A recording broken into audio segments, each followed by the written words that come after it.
सुनो सुनो सुनो, मेहरबान, कदरदान और साहिबान, और मेरे जैसे कुछ सोशल मीडिया के कदरदान, आज बताएंगे सबको है दिगंबरत्व अपनी पहचान।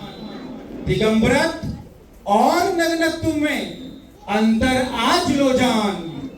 नग्नत्व करता है शर्मसार, मगर दिगंबरत्व दिलाता है सम्मान। मगर कुछ अज्ञानी और ना समझ करते हैं इसको बदनाम। पर हम ही ना जाने अंतर, तो कौन दिलाएगा इसे मान।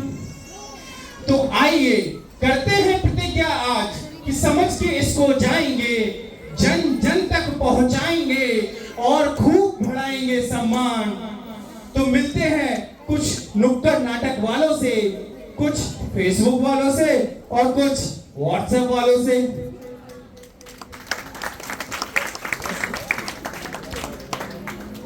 सुनो सुनो, पास की सोसाइटी में चौका लगा है और पूरी संभावना है आहार वही होंगे। हाँ भाई चलो, हम भी महाराष्ट्र के साथ ही चलते हैं। चलो चलते हैं। रुको रुको, तुम लोग यहाँ नहीं आ सकते। अरे ऐसे कैसे नहीं आ सकते? तुम्हारे साथ एक नग्न व्यक्ति चल रहा है, ऐसे लोग हमारी सोसाइटी में नहीं आ सकते। अरे ऐसे कैसे नहीं आ सकते? वो हमारे गुरुजी हैं, हम उनको अपने साथ लेकर ही आएंगे। हमारी सोसाइटी में ऐसे लोगों में बैन है।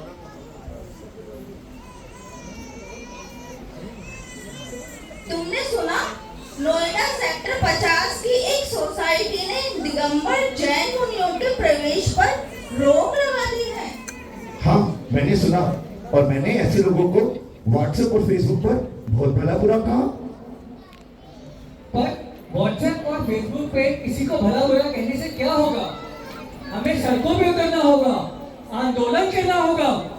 तुम सच कहते हो, हमें आंदोलन करना होगा। पर पहले ये बताओ, क्या तुम्हें पता है कि हमारे मुनिराज नग्न क्यों रहते हैं? नहीं। दोस्तों, जब हमें ही हमारे मुनिराजों के बारे में कुछ नहीं पता होगा, तो दूसरे लोग हमारे मुनिराजों की विनय कैसे करेंगे? सिर्फ फेसबुक, व्हाट्सएप या ट्विटर पर भला बुरा कह देने से हमारी जवाबदारी खत्म तो नहीं हो जाती। हम सबको एक साथ मिलकर हर गलत हरकत का विरोध करना चाहिए और अपने मुनिराजों की त्याग और तपस्या को जन जन तक पहुंचाना चाहिए। सही कहा आपने। भगवान आदिनाथ के समय में मारीच और भगवान महावीर के समय में पाखंडियों ने हर युग हर काल में किसी ना किसी ने दिगंबरत्व पर उंगली उठाई है। पर इतिहास गवाह है, उंगली उठाने वाले की हस्ती मिट गई है, पर दिगंबरत्व आज भी है और कल भी रहेगा। पर हमें भी कुछ करना होगा। हमें इसे समझना होगा और जन जन तक पहुंचाना होगा। दुनिया भर के लोगों से हम कैसे क्या उम्मीद करें, यदि हम ही खुद कुछ ना जाने, यहाँ वहाँ की बात करें। यदि हर जैनी बच्चा अपना धर्म समझ जब जाएगा, जैन मुनि के बारे में फिर कोई कुछ नहीं कह पाएगा। बोलो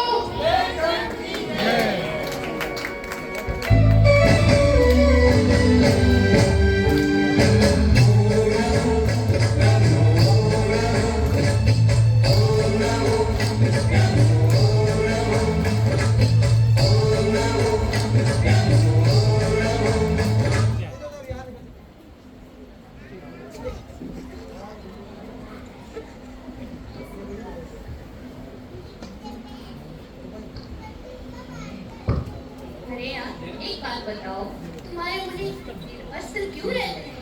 क्या उनके पास घर-बार और कपड़े नहीं होते हैं क्या? अरे नहीं, ऐसी कोई बात नहीं है, बल्कि वो तो हाईली एजुकेटेड होते हैं, बड़े-बड़े बिजनेस और जॉब छोड़ कर आते हैं। अच्छा, तो क्या फिर वो मानसिक रूप से अस्वस्थ होते हैं क्या? मानसिक रूप से अस्वस्थ हमारे मुनि? नहीं, बिल्कुल नहीं। वो तो इतने ज्ञानी होते हैं कि आज से हजारों वर्ष पूर्व जो हमारे मुनियों ने बताया था ना, साइंस आज भी उसको प्रूव करने में लगा हुआ है। अरे तो फिर कपड़े क्यों नहीं पहनते हैं? अरे वो दिगंबर हैं, दिशाओं को ही अपना वस्त्र मानते हैं और उन्होंने सिर्फ सांसारिक वस्तुओं का ही नहीं, सभी वस्तुओं का त्याग किया होता है, चाहे वो रिश्ते नाते हो, घर बार हो, जॉब हो, बिजनेस हो, जायदाद हो, कुछ भी। अरे पर जब बहुत ज्यादा सर्दी होती है तब तो वो कपड़े पहन ही लेते होंगे ना? अरे नहीं, वो तब भी कपड़े नहीं पहनते। हमारे मुनि तो बारिश, सर्दी, गर्मी, यहाँ तक कि मच्छर भी सहन करते हैं, बीमार पड़ जाते हैं, लेकिन अपना नियम नहीं तोड़ते। देखा आपने एक दिगंबर मुनि कितना परीक्षा सहते हैं। दिगंबरत्व ही वीतरागता की परम स्थिति है। सोचिए, जिसे अपने तन से राग नहीं, वो कपड़ों से क्या राग करेगा? और जिस चीज का कोई राग ही नहीं, उसे धारण ही क्यों करेंगे? घर वैभव हो या जायदाद, वो तो रिश्ते तोड़ के आते हैं। कपड़ों की यहाँ बात नहीं, वो तो सब कुछ छोड़ के आते हैं। ना काम क्रोध उन्हें छू पाए, लोग माया का तो अर्थ नहीं। बस जैन मुनि में हिम्मत है, किसी और में ये सामर्थ्य नहीं। बस जैन मुनि में हिम्मत है, किसी और में ये सामर्थ्य नहीं। बोलो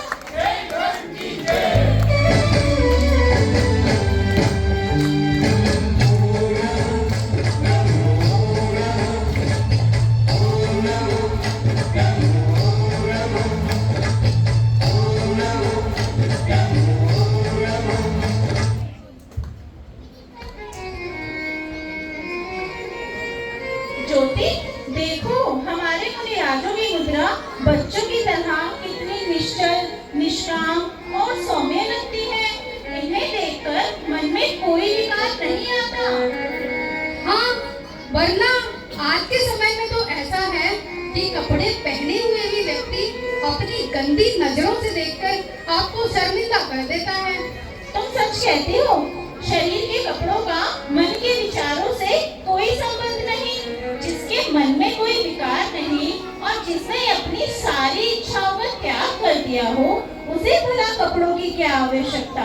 सब कुछ एकदम पारदर्शी है, दर्पण की तरह। हाँ, कपड़ों की आवश्यकता तो हम जैसे लोगों को होती है, जो अपने विकार छुपाने के लिए कपड़े पहनते हैं। नग्नता शरीर से नहीं, आंखों की होती है, और फिर भी जिसको पसंद नहीं, वो अपनी आंखों पे पट्टी बांध सकता है। मैं आप लोगों से पूछता हूँ, क्या कोई शिशु जब अपनी माँ का स्तनपान करता है तो उसके मन में विकार आता है? नहीं ना। इसी प्रकार हमारे दिगंबर मुनि के मन में भी कोई विकार नहीं होता। और सोचिए, अगर किसी के मन में कोई विकार होगा तो क्या वो जिंदगी भर इतनी बड़ी समाज में नग्न रह सकता है? बिल्कुल नहीं। एक अच्छे चरित्र का इससे अच्छा और क्या प्रमाण चाहिए? जग में ऐसों की कमी नहीं, जो देख के नंगा कर देवे, ऊपर से मन ठंडा रहते, अंदर शर्मिंदा करते। मुनिराज के बच्चों से निश्चल, मुनिराज के बच्चों से निश्चल। उन्हें देख उनमें कोई विकार नहीं, उन्हें देख हम पावन होते। कोई अभद्र कहे स्वीकार नहीं, स्वीकार नहीं। बोलो जय धर्म की जय।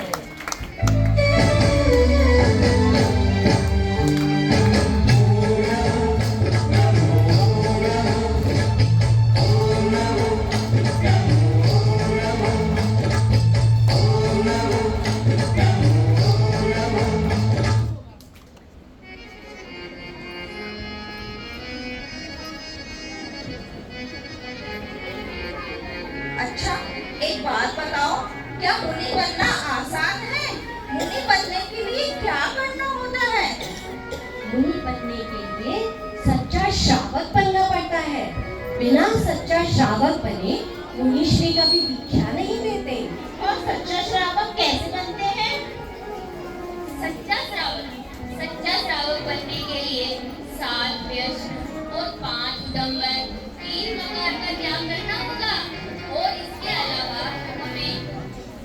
भोजन और बिना चने जल का भी त्याग करना होगा। और तो और 5 पाक और 4 कसाई का भी त्याग करना चाहिए और हमें 4 प्रकार के दान भी लेने होंगे। हे भगवान, जब मुनि बनना इतना कठिन है तो श्रावक बनना इतना कठिन है तो मुनि बनना कितना कठिन होगा। अभी तो कहा कि श्रावक को ब्रह्मचर्य व्रत भी लिया हुआ होना चाहिए। अच्छा, ब्रह्मचर्य व्रत भी जरूरी है। चलो मान लो कि ब्रह्मचारी भी बन गए तो क्या मुनि दीक्षा मिल सकती है? अरे नहीं, पहले तो क्षुल्लक और एलम दीक्षा दी जाती है और इसके बाद भी जब हम बहुत कठिन तपस्या करते हैं ना, तभी आचार्य श्री मुनि दीक्षा देते हैं, नहीं तो नहीं देते हैं। हे भगवान, जब मुनि बनना इतना कठिन है तो मुनि बनने के बाद की तपस्या कितनी कठिन होगी। सच कहा है, दिगंबर मुनि बनना कोई मजाक थोड़ी है। सोचिए, अपने तन से कपड़ों को उतार फेंकने का नाम नहीं है दिगंबरत्व। कहने को तो यूं अलग से मुनि बनने के लिए सिर्फ एक लंगोटी का त्याग करना पड़ता है, सही है ना? परंतु कई बार कई सालों की तपस्या लग जाती है अलग से मुनि बनने में, तब कहीं जाकर आचार्य श्री मुनि दीक्षा देते हैं। मुनि बनना हर किसी के बस में नहीं है और ना ही भाग्य में। उठा दो खुद को यूं ऊपर की अंबर बन के दिखलाओ, उठा दो खुद को यूं ऊपर की अंबर बन के दिखलाओ, जहाँ ये जग समा जाए समंदर बन के दिखलाओ। बड़ा आसान है कहना, बड़ा आसान है कहना कि कपड़े ही तो रचने हैं। अगर दम है तो आ जाओ, दिगंबर बन के दिखलाओ, दिगंबर बन के दिखलाओ। तो बोलो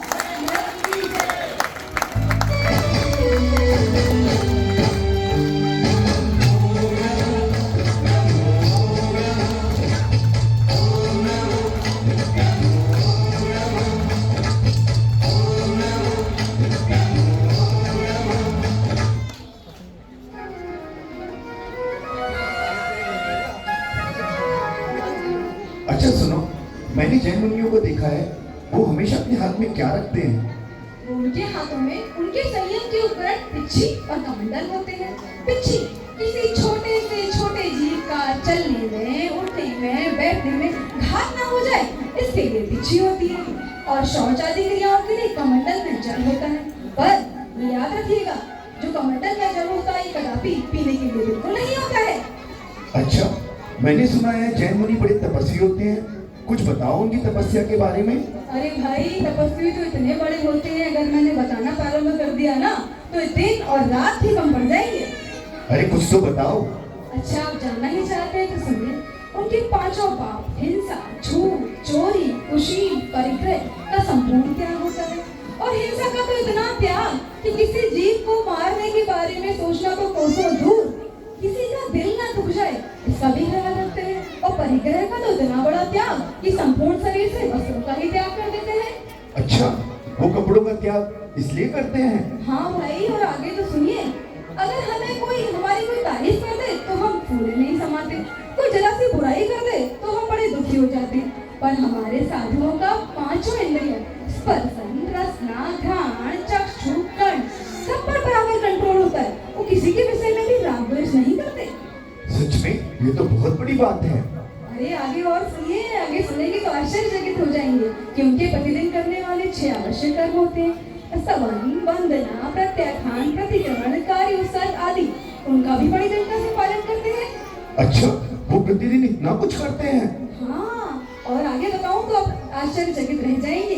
उनके अन्य करने वाले शेष गुण भी होते हैं, जैसे स्नान नहीं करना, दातुन नहीं करना, केशुंज करना अर्थात अपनी दाढ़ी और अपने सर के बालों को अपने हाथों से उखाड़ना, और दिन में मात्र एक बार कर पात्र में खड़े होकर अल्पाहार करना। और पता है आपको, जब वो बहुत वृद्ध हो जाते हैं और भोजन लेने में असमर्थ हो जाते हैं तो पूर्णतः अन्न और जल का त्याग कर देते हैं, और इस स्थिति को कहते हैं संलेखना। हे भगवान, एक इंसान इतना सब कुछ कर सकता है, ये विश्वास ही नहीं होता। मुझे लगता है वो चलते फिरते भगवान ही हैं। सच कहा भाई आपने, इतनी तपस्या तो सिर्फ भगवान ही तो कर सकते हैं, और मुनिराज पंच परमेष्ठी में से एक परमेष्ठी हैं। शास्त्रों में आचार्यों ने कहा है कि जितना मुश्किल, जितना कठिन एक बहुत बड़े समुद्र में से चिंतामणि रत्न को ढूंढना है, उतना ही कठिन है मानव जन्म पाना, और उतना ही कठिन है जैन धर्म पाना। मानिए मानव धर्म भी मिल गया, जैन धर्म भी मिल गया, तो उतना ही कठिन है मुनि दीक्षा प्राप्त करना। सौभाग्य से इन तीनों चीजों की भी प्राप्ति हो गई, तो उतना ही कठिन है मुनि धर्म का पालन करना। परंतु मानव जन्म पाकर भी अगर मुनि दीक्षा नहीं ली, तो ये ठीक उसी प्रकार है कि हाथ में आया हुआ रत्न वापस से समुद्र में फेंक देना।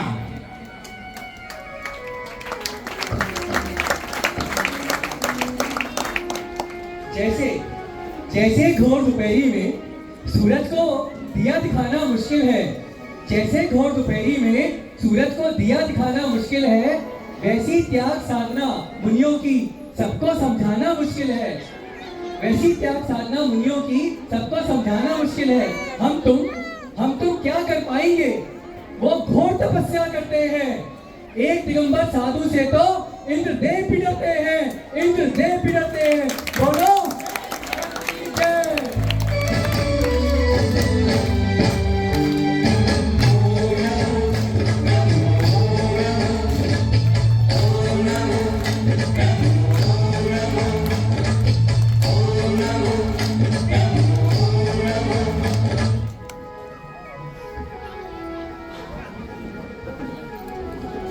एक सर्वे के अनुसार जितने भी दंगे होते हैं उनमें से 90% दंगे धार्मिक होते हैं, और इन दंगों में इन धर्म के ठेकेदारों का और गुरुओं का ही हाथ होता है।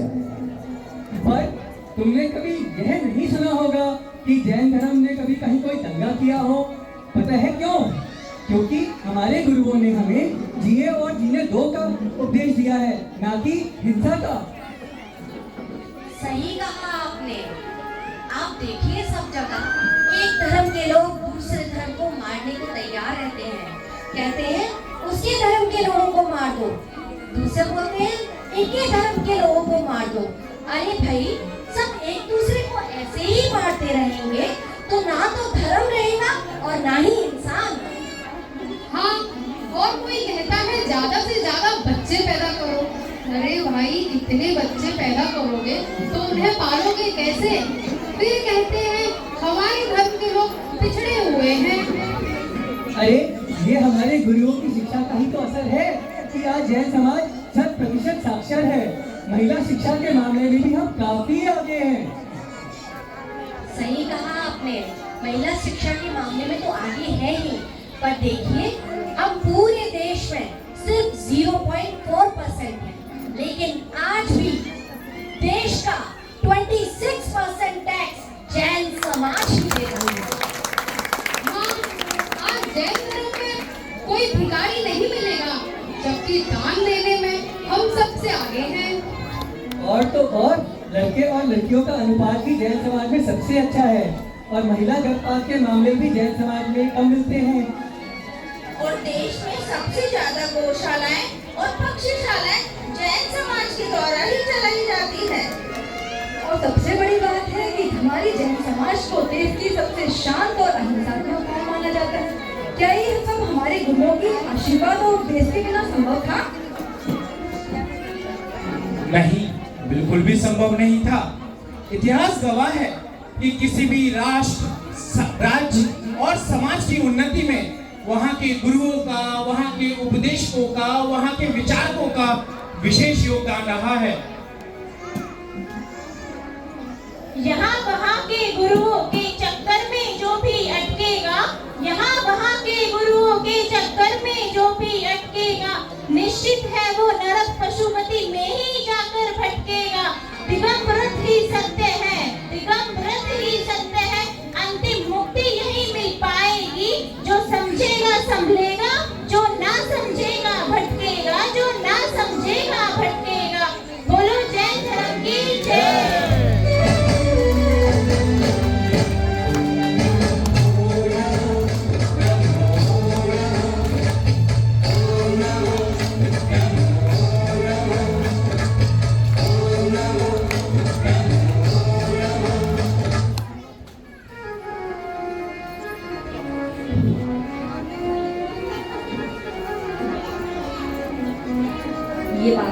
है कि हमारी इस जैन समाज की उन्नति का कारण हमारे जैन मुनि हैं, पर क्या उन्हें विधानसभा में बुलाना उचित है? तुमने वो कहावत तो सुनी होगी, जैसा राजा वैसी प्रजा। तो तुम्हें नहीं लगता हमारे भविष्य के निर्णय लेने वाले नेताओं को कुछ अच्छी बातें सीखने की जरूरत है? वैसे भी सिर्फ भारत में नहीं, संसार के सारे देशों में वहाँ की असेंबली में उनके गुरुओं और विचारकों को बुलाया जाता रहा है। ये बात भी ठीक है, लेकिन आज जैन संत को बुलाएंगे तो कल किसी और संत को बुलाएंगे। ऐसे तो वहाँ धार्मिक मेला ही लगा रहेगा। बात तो धर्म की है, बात तो शिक्षा की है। जो धार्मिक उन्माद बढ़ाता हो उसे नहीं बुलाना चाहिए, और जो सबके हित की बात करता है उसे बुलाना चाहिए। अच्छा तो बताओ, ये संत शिक्षा क्या देते हैं? आपको पता है, कुछ समय पहले हमारे आचार्य श्री विद्यासागर जी महाराज मध्य प्रदेश विधानसभा में गए थे। वहाँ उन्होंने पक्ष और विपक्ष दोनों को साथ मिलकर काम करने की सलाह दी और ये भी समझाया कि हमारा जैन धर्म का जो इतिहास है कितना उन्नत और कितना ऊंचा है। और एक और हमारे बहुत प्रसिद्ध मुनिराज हुए करमसागर जी महाराज, वो हरियाणा की विधानसभा में गए। उन्होंने वहाँ गर्भपात का कड़ा विरोध किया और सरकारों को समझाया कि कैसे महिलाओं की उन्नति हो, कैसे विकास का मार्ग खोला जाए। तो ऐसे हैं हमारे जैन संत। अरे ये तो बहुत अच्छी शिक्षा देते हैं। मुझे लगता है जो लोग इनका विरोध करते हैं या तो उन्होंने इनके प्रवचन सुने ही नहीं या फिर वो देश का भला नहीं चाहते। अच्छा, मैंने सुना है जैन मुनि जेलों में भी प्रवचन देते हैं। तुमने बिल्कुल सही सुना। उनके प्रवचनों को सुनकर बहुत से कैदियों का मन परिवर्तित हुआ और वो सही रास्ते पर लग गए। अरे बहुत सही कहा। अब तो मुझे ऐसा लगता है कि हमने अगर अपने जैन संतों की बातों को माना होता तो आज भारत दुनिया में सबसे नंबर 1 पर खड़ा होता। प्रवचन की तो बात बहुत दूर है। ये दुनिया दिगंबर मुनि को सिर्फ देखकर ही बहुत कुछ सीख सकती है। सोचिए, जिसके पास कुछ भी नहीं है, जब वो इतना प्रसन्न है तो हम क्यों नहीं रह सकते? हम क्यों छोटी छोटी बातों को लेकर आपस में लड़ते झगड़ते रहते हैं? गमे गुर्बत के अश्कों को सहे तो हम पिए कैसे? गमे गुर्बत के अश्कों को पिए तो हम पिए कैसे? खुले अंबर तले गमे गुर्बत के अश्कों को पिए तो हम पिए कैसे? बड़े ख्वाबों के छालों को सिए तो हम सिए कैसे? खुले अंबर तले खिलखिलाते देवदूतों से चलो सीखे फकीरी में, जिए तो हम जिए कैसे? जिए तो हम जिए कैसे? बोलो जय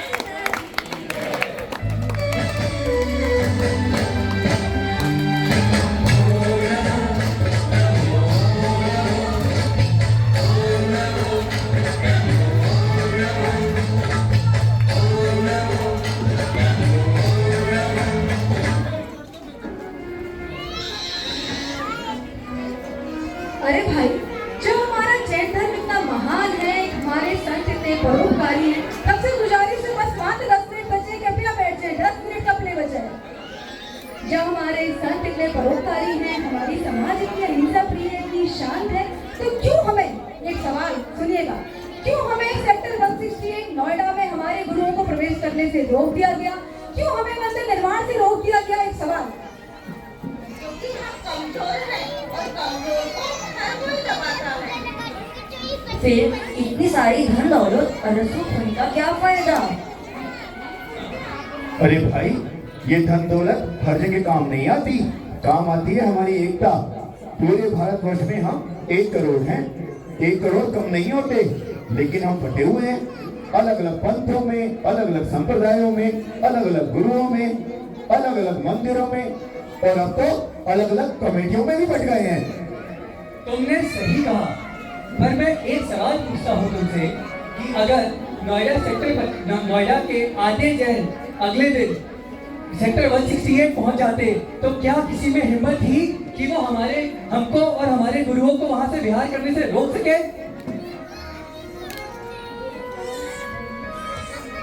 हमेशा से जगत में रहे हैं नेक होकर हम, हमेशा से जगत में रहे हैं नेक होकर हम, मुट्ठी भर ही बच सके हैं ब्रेक होकर हम, मुट्ठी भर ही बच सके हैं ब्रेक होकर हम, चाहे कितने भी आ जाएं मवाली और गुंडे पर, विजेता हम ही होंगे अगर लड़ेंगे एक होकर हम, लड़ेंगे एक होकर हम। इस नाटिका के प्रारंभ में हमने आपसे एक प्रश्न किया था कि दिगंबरत्व क्या है। दिगंबरत्व आचार्यों ने कहा है कि नग्नता और संयम का एक अटूट रिश्ता है, एक अटूट रिश्ता है। नग्नता में से अगर संयम को अलग कर दें तो फूहड़ता बन जाती है, परंतु उसी नग्नता में संयम के साथ सम्यक दर्शन, सम्यक ज्ञान और सम्यक चारित्र का समावेश कर दें, समाहित कर दें, तो वही नग्नता दिगंबरत्व बन जाती है। और यही दिगंबरत्व मोक्ष मार्ग का रास्ता है। अगर आपको मोक्ष मार्ग पर प्रशस्त होना है तो दिगंबर होना ही पड़ेगा। रूप तुम्हारा यूं लगता जो धवल प्रवाही चीर हो, अपनी वाणी से भक्तों की हरते तुम सब पीर हो, हित उपदेशी भीत रागितम पीर पोत कहलाते, संत दिगंबर तुम ही मेरे तीर्थक के महावीर हो। बोलो जैन धर्म की जय, बोलो जैन धर्म की जय।